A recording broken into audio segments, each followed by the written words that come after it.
Student,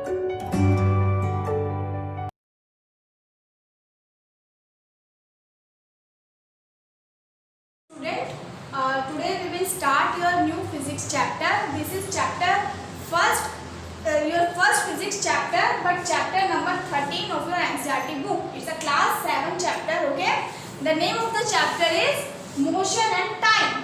Okay, in 6th class we have studied motion with reference to distance. In this class we are going to learn motion with reference to time, right? So let's move forward.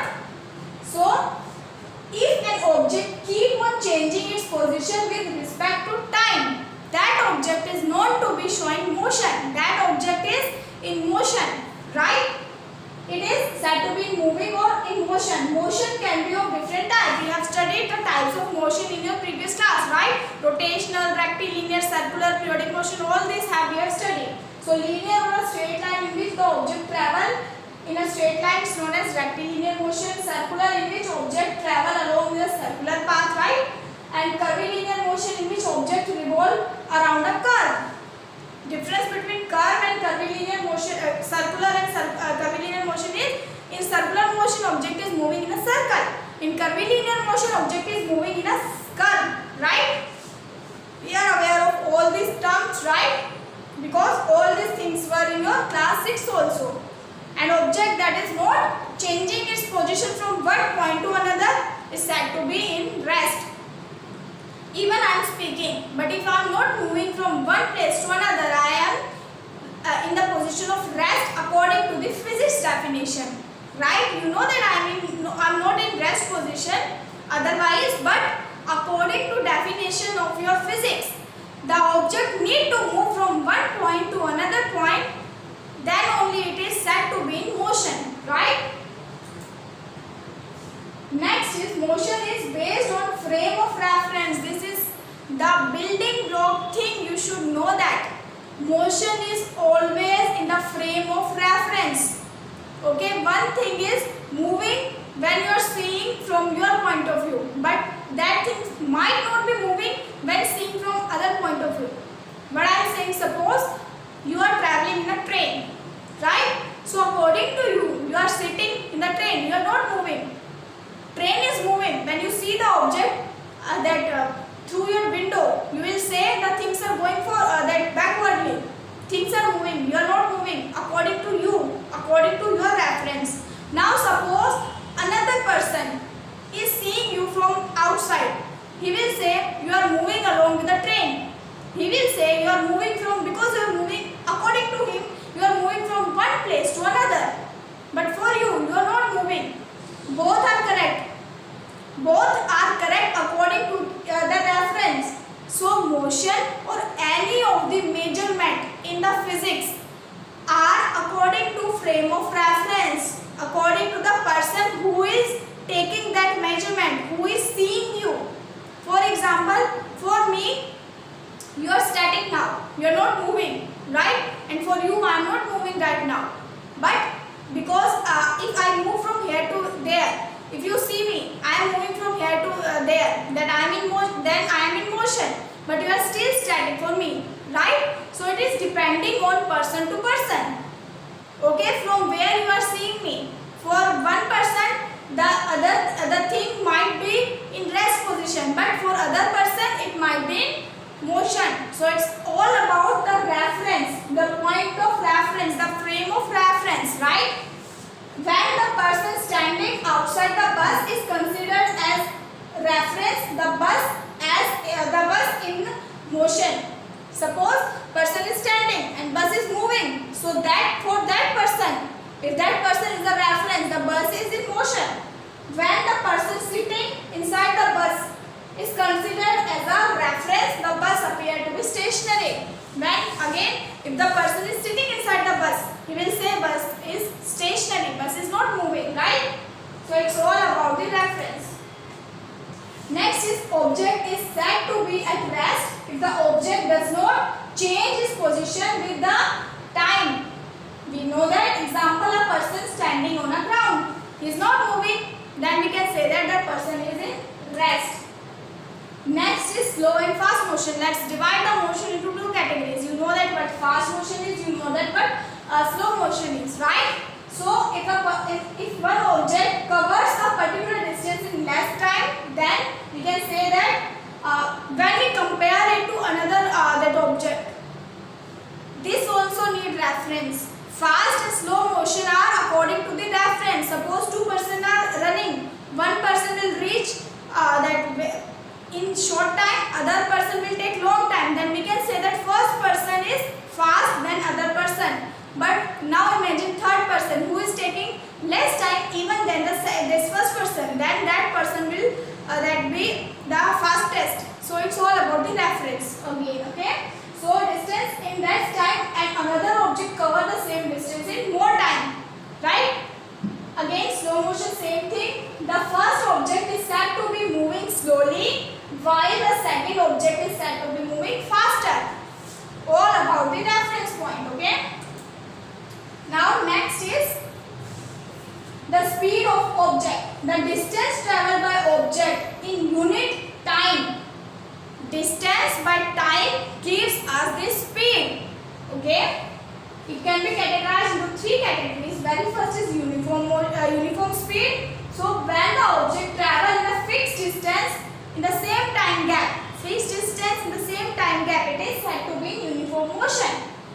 Second, when the object covers different distance in different time frame, it is said to be in non-uniform speed. Third is average speed.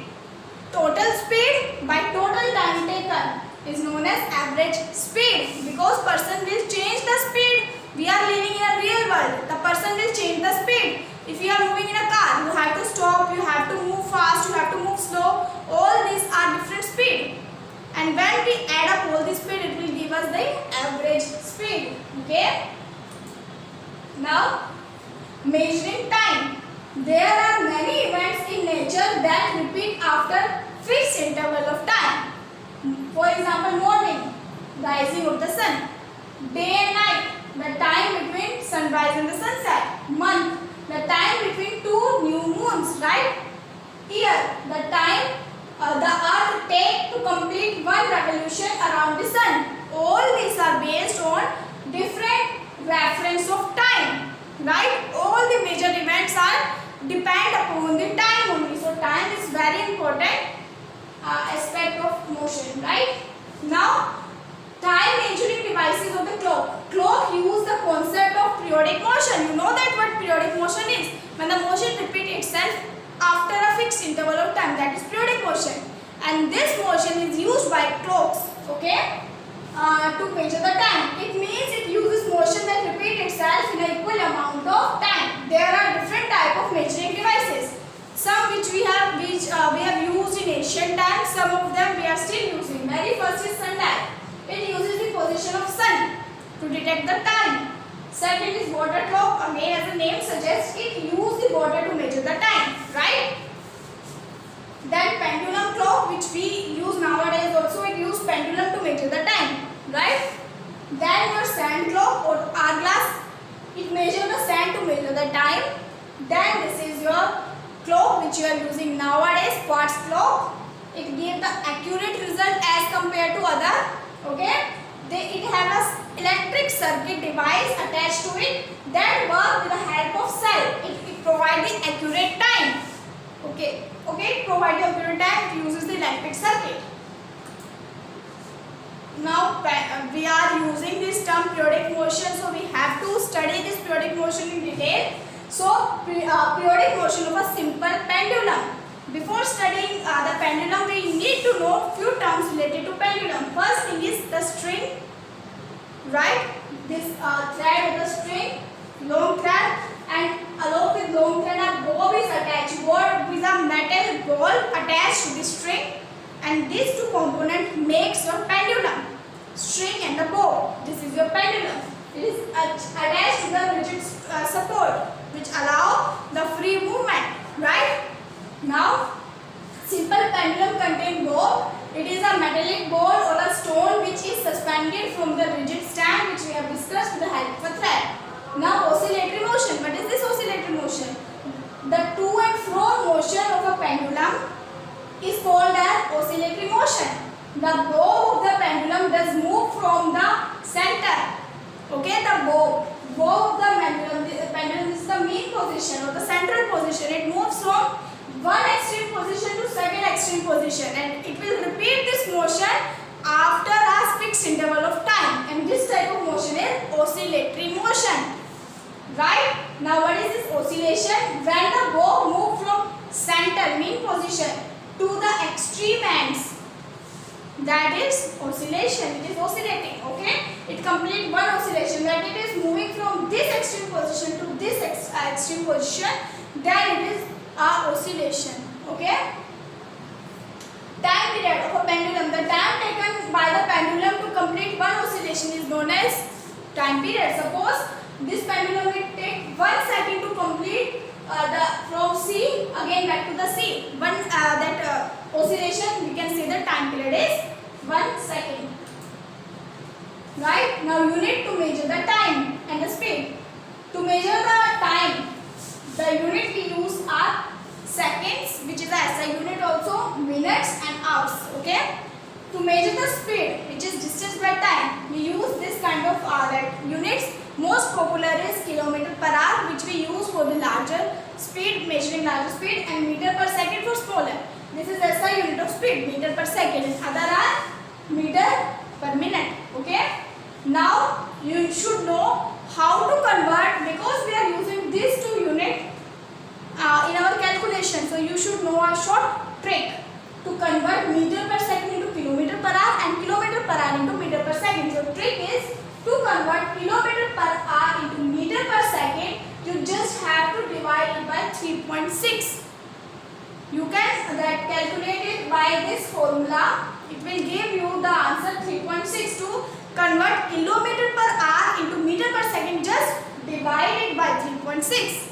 And to do the reverse, just multiply by 3.6. How? Kilometer is 1000 meter and hour is 60 minutes. Just write down this in this form, cut down, then you will get 1 by 3.6 as the answer. You can check it by yourself. Okay? Now two things are there. First is speedometer, second is odometer. You should know what speedometer is and what odometer is.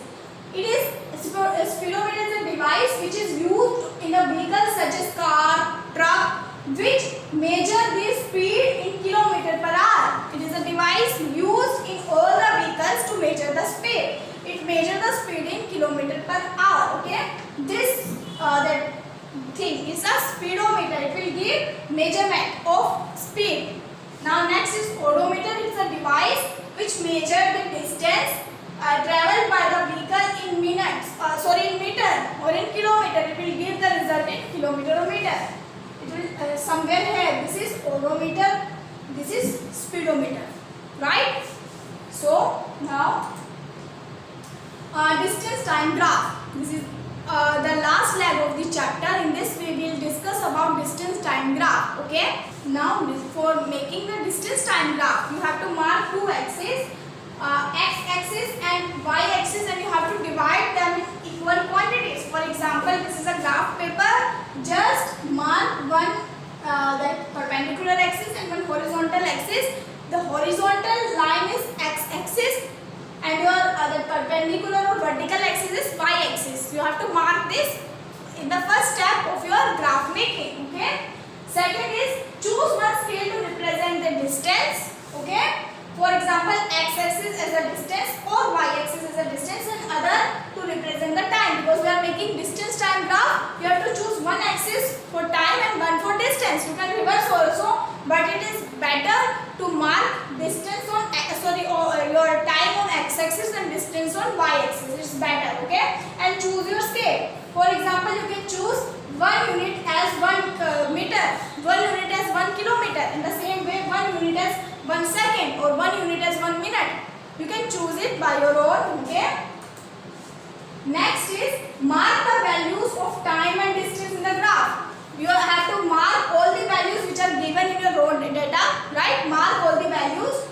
Mark the set of values of time taken. Firstly, mark the value of distance. For example, 1, 2, 3, 4, which is given in the question. Then mark the value for the your time part. Mark all the value. Mark the set of unit of time and distance covered the graph. For example, 1 kilometer is covered in 1 minute. Then you have to mark the point. For example, if kilometer is covered in 1 minute, then mark dot. Then put up the dot here. Then if 2 minutes covered in 2 seconds, then put up the dot here. Like that, just put your dot, and in the end you have to join the dots. Get the result. Okay. So now draw the line parallel to x-axis and y-axis point you have marked. For example, this mark. Put that line parallel to x-axis, then put line that parallel to y-axis. This you have to make this square for each point, right? For second point, this is your parallel to x-axis. This is your parallel to y-axis. You have to put this x-axis and y-axis parallels, and it will give you a that square type area for each of your marks. Okay. This is a random data which I have used just to give you idea. Mark the point where the lines intersect. You have to mark this point where the lines are intersecting, right? These points show you the position of the movement. Now join all the points, join all the dots. You will get the distance time graph. This is your distance time graph. This will give you the speed. The slope of distance time graph will give you the speed. This is your speed. Okay, this is distance, this is time, and the slope which we get after joining your data, x-axis and y-axis data, you will get a line. That line is your speed. Okay. Next is shape of distance time graph can be of following. First is straight line. If your shape of the graph is straight line, then object moving in a uniform motion on a constant speed. Second is parallel to x-axis, parallel to time axis. Then your object is not moving at all.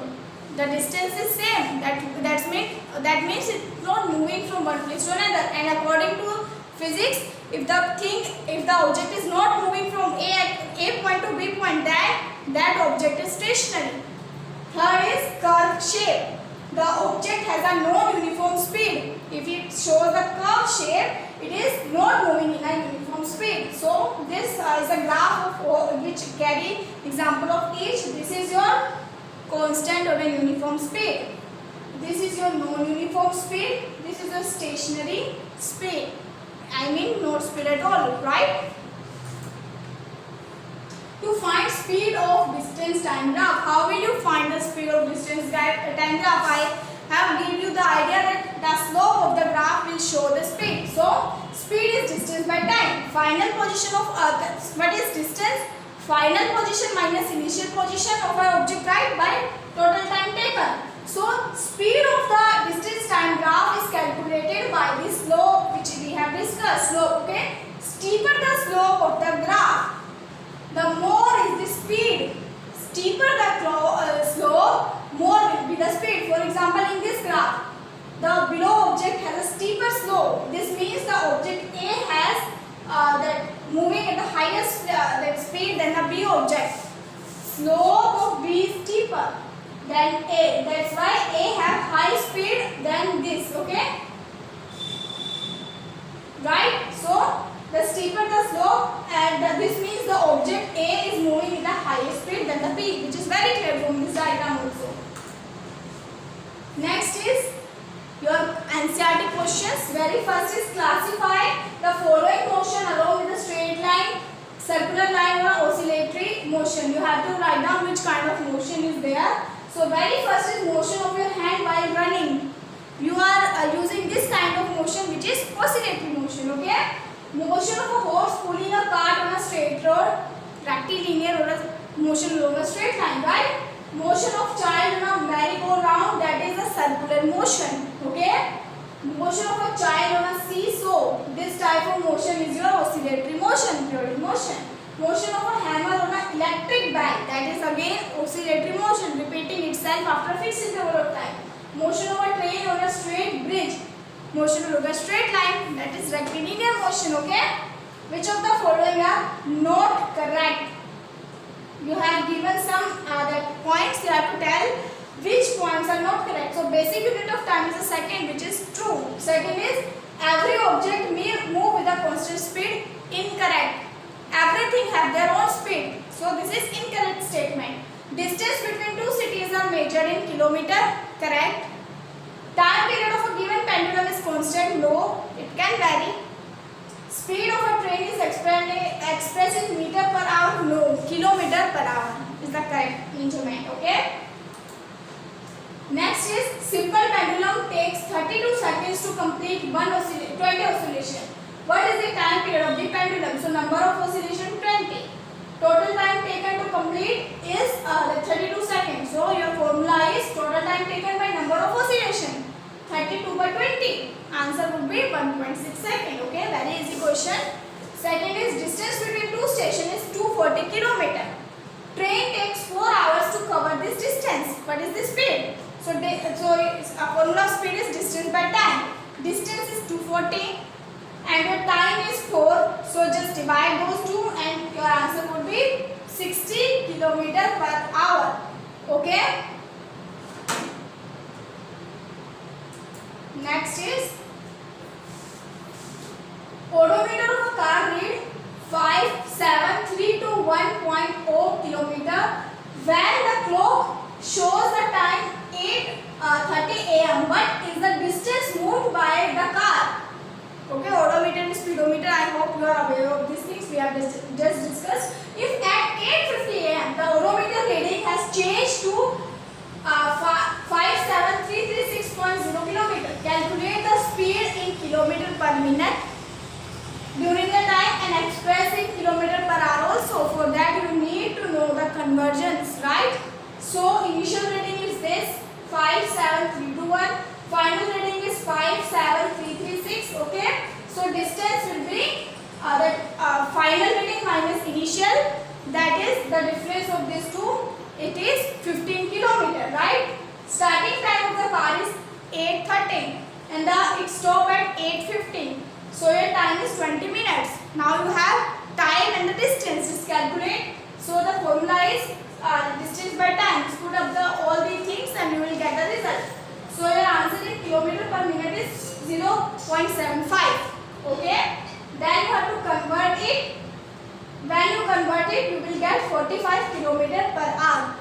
Okay. I have given you the formula also how you will convert meter per second into kilometer per hour or kilometer per hour into meter per second. Use that conversion units to convert it. Okay. Now next question is Salma takes 15 minutes from her home to reach the school on a bicycle. If the bicycle speed is 2 meters per second, calculate the distance between her house and the school. So time taken by Salma to reach her school by the bicycle is 15 minutes. And if we convert it into second, it will 90 seconds, right? Speed of Salma is 2 meters per second. So because the formula of speed is distance by time, so you can get the distance by multiplying speed into time. That's what we have to do in this question. Okay. So distance is speed multiplied time. You just can interchange these things. Distance is equal to speed multiplied time. So your answer is 2 multiplied 900, that is 1800 meter. Okay. So as we know that 1000 meter is 1 kilometer. So you can just convert your that meter into kilometer by dividing it by 1000. You will get 1.8 kilometers as your answer. Okay. You just have to use your mathematics in this type of chapters of physics. Okay. Next is show the shape of the distance time graph for the motion of the following case: car moving in a constant speed, uniform speed, this; car parked in a side road, this, which is not showing any motion. Okay. Next is which of the following is correct? So out of this, correct is speed is equal to distance by time. Second option is correct. Other are false. Okay. Now the basic unit of speed is meter per second. We have discussed it. Okay. Now a car moves with a speed of 40 km per hour for 15 minutes and then with a speed of 60 km per hour for next 15 minutes. The total distance covered by car is A 100, B 25, C 15 km and D is 10 km. So the answer is 25. And how we get this answer? First of all, convert your minute into hour. You will get 0.25 hours. Okay. Now calculate the speed by the formula distance by time. What will calculate the distance by multiplying your speed and time. You will get 10 kilometers by multiplying 40, which is your speed, and 0.25, which is your time. You will get 10 kilometers. Okay. When the speed of car is 60 kilometers per hour, what will you get? 60 multiplied 0.25. You will get 15 kilometers as your distance. Okay. So the total distance is D1 plus D2.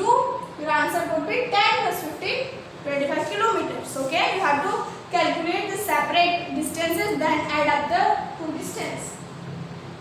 Now, suppose two photographs as shown in the figure has been taken in the interval of 10 seconds. Okay. If the distance of 100 meter is shown by 1 centimeter in the photograph, calculate the speed of the fastest car. You have to just observe this diagram. If you observe, then you will see the distance covered by the blue car from one horizontal stripe to another, which is measured as 1.2 centimeter, right? So, it is given that 1 centimeter is equal to 100 meter. So, 1.2 centimeter is 120 meter. Distance traveled by car is 120 meter, which is very easy. So, time taken is, you can reverse time and speed. You will get distance by speed as your time. So, you will get 120 by time. Then you will get, your time is 10 seconds. Okay, your speed would be distance by time. Your distance is 120 meter and your time is 10 seconds. You will get your speed by 12 meter per second. Okay, this is very easy calculation. Now this graph shows distance and graph of motion of two vehicles A and B. Which of the following moving faster? Is it very clear that vehicle A is moving faster than vehicle B? Which of the following distance time graph show truck moving with the speed which is not constant? Our answer is this. Otherwise speed is constant. In this no speed at all. In this and this speed is constant. So we are left with only this part which is showing curve. That's why speed is not constant, right? So student, that's all for this chapter. Revise and go through all the calculative part. Thank you so much.